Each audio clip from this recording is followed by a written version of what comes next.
دماغی کمزوری، وقت سے پہلے بال سفید ہونے اور دائمی نزلہ زکام کا بہترین علاج۔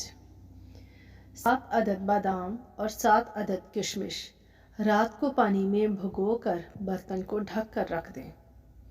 صبح نہار منہ بادام کو چھیل کر کشمش کے ساتھ ملا کر کھا لیں۔ انشاءاللہ 2 سے 3 ماہ کے استعمال سے ان امراض سے چھٹکارا حاصل ہو جائے گا۔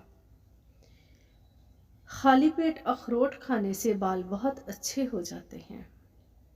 اگر آپ خالی پیٹ انجیر کھائیں تو خون کی کمی 1 مہینے میں پوری ہو جاتی ہے۔ خالی پیٹ بادام کھانے سے سکن اچھی ہوتی ہے اور کمزوری دور ہو جاتی ہے۔ خالی پیٹ مونگ پھلی کھانے سے وزن بڑھتا ہے۔ خالی پیٹ پستہ کھانے سے شوگر کنٹرول میں رہتی ہے۔